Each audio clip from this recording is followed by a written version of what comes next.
Up here in the top right, in the red, the Protoss player, it is Stats. Looks pretty confident. His opponent in green, it is Maru.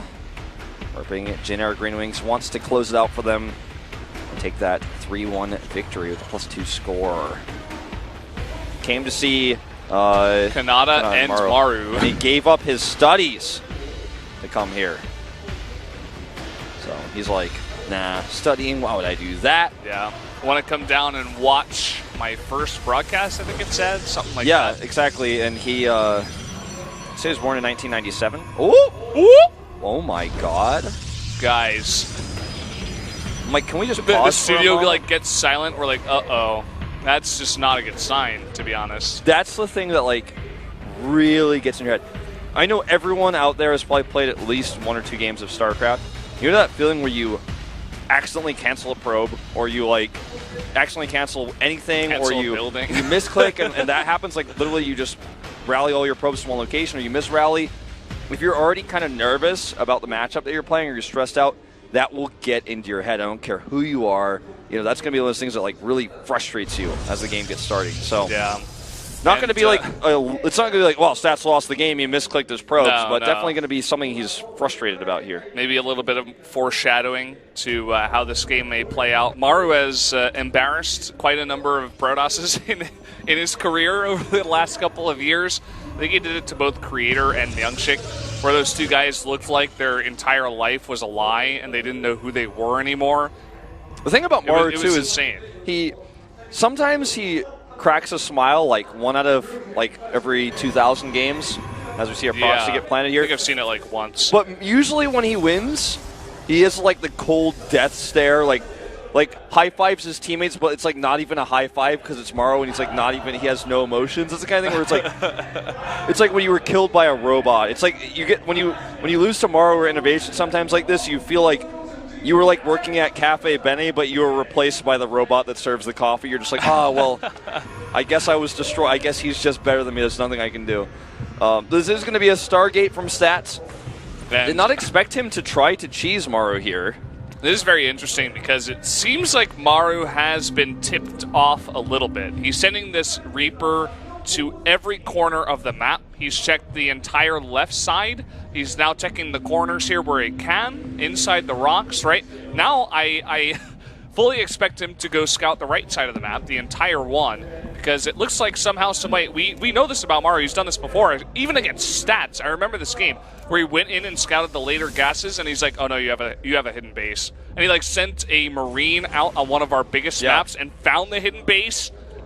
My jaw like did not shut for the next 3 days. He knows. Like he knows. I mean, this is clear. He's literally checking every piece of the map. In just a second, when he goes up to where the Stargate has his entire mini map. Look at his vision. Look at there's like no place unchecked except. Oh my God! That's a really smart location. Literally, look at the mini map. Look at the mini map. How many places are there where it could be that he hasn't checked? That's like the only one, and then the base of the 6 o'clock. That's it. Yeah, I mean, it's just a really smart location out of Stats. You really have to give it to him. But he still knows it's there. Like, so I mean, the response is the same, right? He's still going to get something ready for this. He has Marines in position. Widowmine coming out a bit late. Oh, no, he's already got one. Okay, so he's going to get 2 Widowmines even. Let's see how much damage Stats can find here. If he flies in the Widowmine, the answer is going to be 0. See how far he goes here. I think he has spotted it. Maru is actually trying to bait it in there. He has gotten now 2 of these SCVs, but the Marines do group up and push this away. So nice play there by Stats too. Good control. Just getting whatever kills he can, and he keeps that Oracle alive. Looks like to stop the follow-up Widowmine drop, he's going to go Phoenix. Oh, a Void Ray. What? Whoa. I guess. Could this be a follow-up all-in with Void Rays and an Immortal? I don't think so. I mean, I'm like the Void Ray specialist, right? I'm like, this isn't in my recipe book, okay?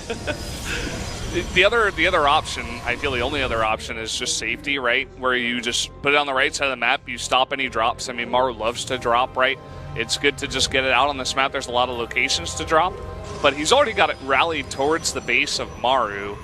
But again, he's putting down now a Twilight Council and a Forge. Yeah, so I think this is just drop defense. Yeah, there we go. Re-rallies it there. and is going to just defend against drops at his third base. The thing about a Void Ray for drop defense, because this is something I've been talking about since Wings of Liberty, about how they could be used more often for drop defense, but once they were changed to Heart of the Swarm to use prismatic alignment, basically if you catch a drop over a large enough airspace like this, all you do is press E and it just dies every time. If it's used its boost already, it's definitely going to die.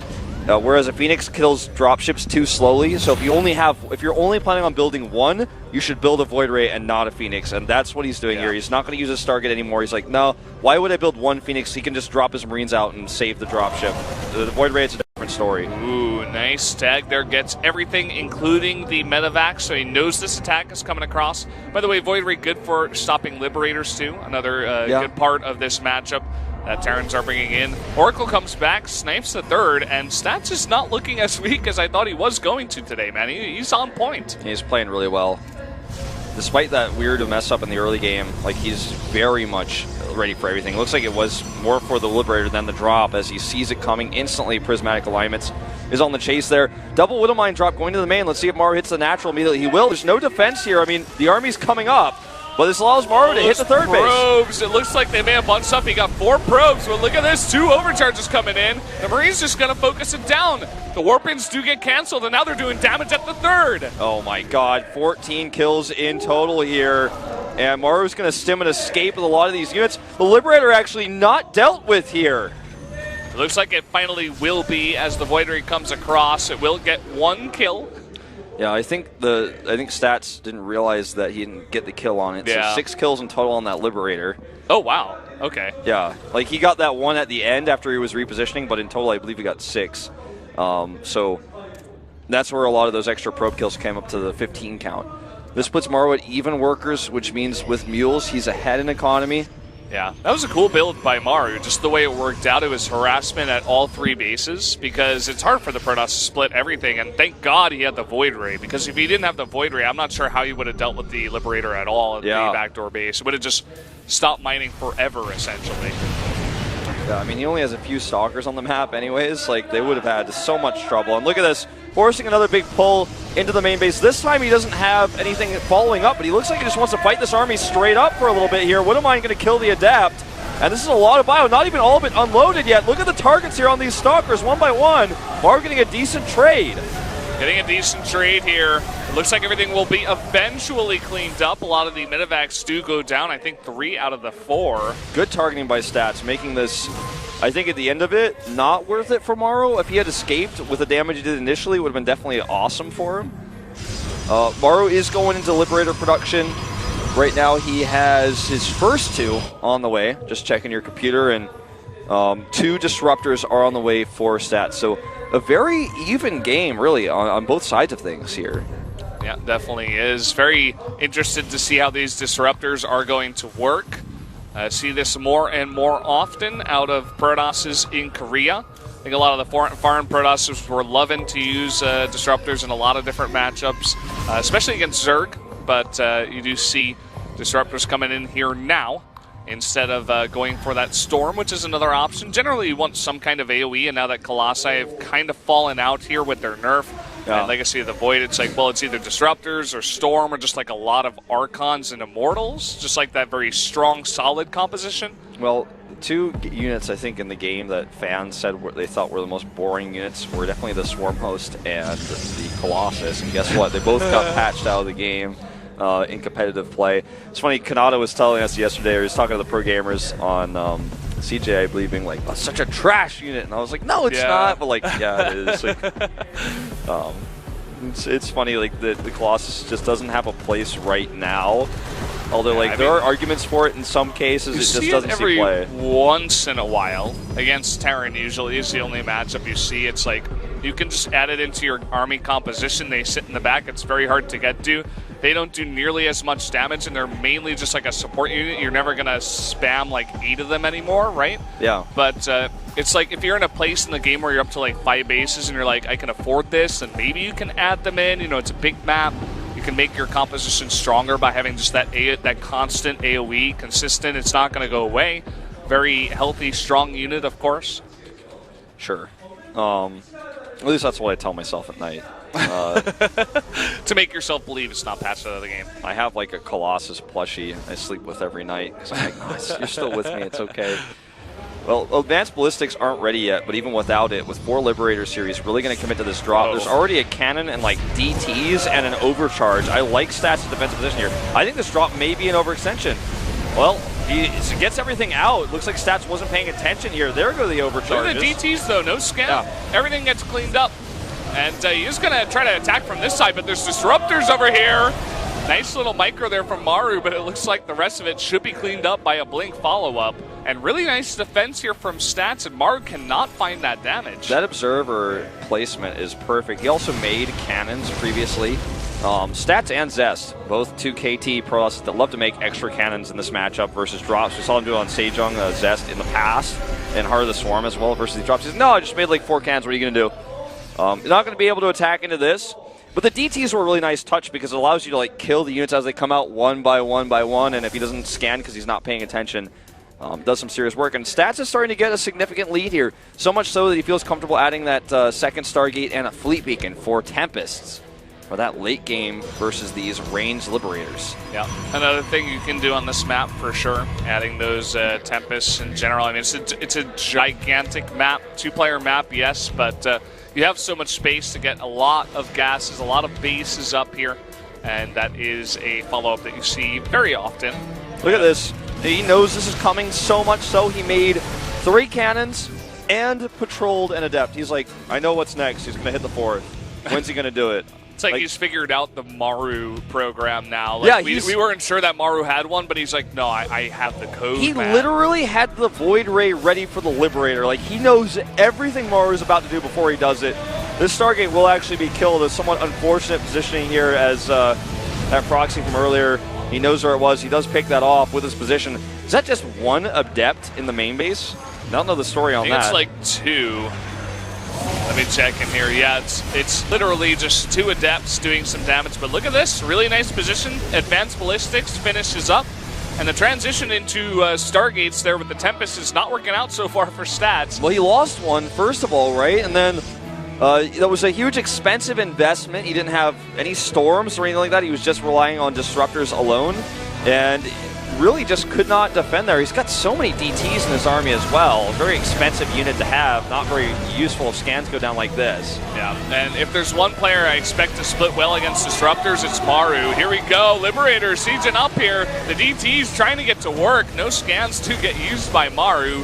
Pretty, either he didn't notice it or he's like, no, you're not going to send those in. And cancels another base, and he's forcing Stats onto 3 bases again as he takes his own 5th. He's also got 3-3 on the way. Stats has +3 armor, nearly finished, but no attack. Even though he has 2 forges, looks like he just can't afford it with all the disruptors and Tempest he's making right now. Huge gas sinks. Good eye here by Maru. Nothing escapes him. No observers, no DTs ever going to get past his eye. Don't you dare ever think about Burrow Roach all-inning him. He's going to see that from a mile away. And the Ghost Academy, we're going full late game here now. Yeah, already adding in Vikings too. He is very ready for the transition. We were saying that Stats has kind of read Maru here, but I feel like Maru has also read Stats very well, even though it hasn't been the cleanest game from him in terms of his drops. Always having the right answer, ready for the composition of Stats. Now he's setting up another perimeter outside the 3rd base. It looks like he wants to go for the attack. He's not even going for that 4th. Big stims, and look at all these liberation zones coming down. It's going to be very difficult for Stats to engage into this army. Vikings in the back being picked off first, but again, he sieges up the Liberators, and this time the Protoss army is right underneath them. Look at that, the big Blake forward trying to focus down these Liberators. He's doing a fantastic job of it, and all the Liberators do go down. And it looks like he has survived here. So many DT shots going off there as well. Maru not realizing the DTs were there for so long. They got so much value, as it turns out. Maru's 3 upgrades weren't finished either, whereas the +3 armor was ready for Stats. And Stats may even continue to blink forward here with the army advantage he has, with all these blink stalkers. He's being very cautious about it. But he does come here now, going to pick up that Viking, force another stim. And here come the Tempests. He has so many of them. And will Maru have enough time to get an army ready? He doesn't have a bank. I think Stats is going to get further ahead from this attack. Yeah, he definitely can. I mean, there are going to be 8 Vikings out on the map to deal with this, but look at how many Stalkers, too. 11 is going to be enough here. And forced to lift this base, cancels the planetary, and that fourth base is going to be very hard for Maru to defend as well. And there is a scout on these units. Again, DT is coming in for the defense, but this is a much bigger army here. DT is alone, not going to be able to save this Nexus if Maru targets it down. He needs to scan. He just needs to scan. He's dealing with this attack. Another planetary over here. He finally scans at that space, but he's also going to lose his fourth, while Stats loses his own fourth. So trading bases here are the players. Trading bases sounds like a sitcom. A StarCraft sitcom, trading bases. It's like the Benny Hill theme has to play for this, but going to kill this third base now, and Stats is returning home. He is under the impression he is ahead, and he is in this game. He's going to save his probes. If he cleans up this army, he could just simply go for the counterattack, control the game while re-expanding. But he doesn't have enough money to even make a Nexus right now, so how he does this is very, it's very scary. Like, if he loses a lot of units here, it's a big loss. This is why they always say, I mean, one of the tenets of StarCraft is do not base trade with a Terran, because he's going to be able to lift his command centers. Even if you kill his fourth, he's got another orbital coming. Here it comes, like going down to that fourth. Stats only now gets his fourth base. I guess you can call it his third now. It's only his third base up right now. Up and running now, and that's his only mining base, whereas Maru, he's got a gold running now, he's got pet landed over here, going to drop a bunch of SCVs over here. Yeah, to further highlight your point, when you look at the supply, Stats is ahead in supply, but only because of his probes. The army supply 92 to 90. It doesn't matter how many probes he has if he doesn't have bases to mine from, whereas Maru does. A small chunk of this army will get caught here, and he is going to kill these bases. He needs to, like, surgically remove them from the map. Look at this, though. I mean, Stats is going to commit to killing this gold base, but Maru knows what to do. He's already like, okay, you want to kill that? I mean, I'm just going to kill your base. And he may commit to it. No, he's going to back off, but he stopped the attack. And so he continues to mine here. I love this by Stats to send in just 2 Stalkers, because that's basically all you need. Yeah, they have +3 armor. These SCVs are going to really struggle to clean them up. I mean, they may eventually... if Stats doesn't blink every time perfectly, which he is actually blinking now, going to have to bring a unit group back here. 2 more Stalkers actually find damage over here as well, so a lot of harassment. Maru's SCV count is dwindling, and if he loses these 2 bases again, I think Stats' army is better right now, because Maru's army is a bio ball, but there are only 2 Liberators. You need Liberators to deal with this army. He's got 11 Vikings. But the switch from Stats back to an adept army. Look at this. The Stalker's out of position. Vikings getting on top of those Tempests. Going to snipe one. A couple of them very, very low here as well. And Stats is on the run. Yeah, Stats doesn't have all of his army together. But here come those adept switches I was talking about. They're coming in. Disruptor shots here, not very good. But he's going to have to land the Vikings to win this fight, I feel. He's killing all the Tempests, so the Vikings need to get on the ground. There they go. Down they go, landing. 1 Disruptor does have a Purification Nova, and Vikings can't split very quickly. Oh, it looks like 2 of them do go down. More bio coming across, but it's so close. It looks like Stats should be able to win this. Yep, and a lot of the army supply you guys see at the top right is in these 7 medevacs here. They can't fight. They can lift these units up and save them. Look at the minimap. He's like sending units over to harass, but there's nothing to kill, and there's only a few units in those medevacs. This is a better position for Stats right now. Maru trying as he may to try to get a few more units out. That is really smart by Maru, but I'm not sure it's going to matter all too much. You should be able to eventually deal with the Liberator. And look at this. All the mining of Maru has stopped. He's not mining anything. He can't even make a Marine right now. And Stats needs to defend this base. He's got so many probes, 67 probes to 17. Maru has the better army supply again. He's using Vikings here to defend, but here's a recall. Gonna recall. It looks like some of these units are going to go down. Liberator does get sniped. That's the only Liberator he did have. And that's critical because now Stats can mine. Maru goes back to mining as well. But again, Stats is like, okay, I know what's going on. I just have to go attack once again. The army of Maru is pretty puny right now. Stats knows that, but Stats does need to keep his army together. Yeah, I think the one weakness of Stats in this game is that Maru does have the better army with so many medevacs. Each unit has a personal healer here, and now he's got the high ground controlled. Even the Mothership Core is so important at defending this base right now. It's basically 1 base versus 1 base, and every single unit matters. I think Maru's in a fantastic position now. Yeah. Going to drop behind this. The pylon is not in position here. And all these probes are going to be sent to long distance mine, but that Nexus is in trouble. He's going to lose it. It's his only mining base. He's sending long distance probes across. Harass over here for Stats, meanwhile, but enough bio may clean this up. If he pulls his SCVs, even without it, he can just rally the units. Even the rallied units are going to come over here. Liberator's going to join up, and that was the last hope of Stats. He can't stop the mining of Maru, whereas the base of Stats just went down. His army is puny as well. He doesn't have a single disruptor. All that Maru has to do is scan, drop these units off, and that will be game. Jin Air is going to come on with a 3-1 win today versus KT Rolster. That's going to be it.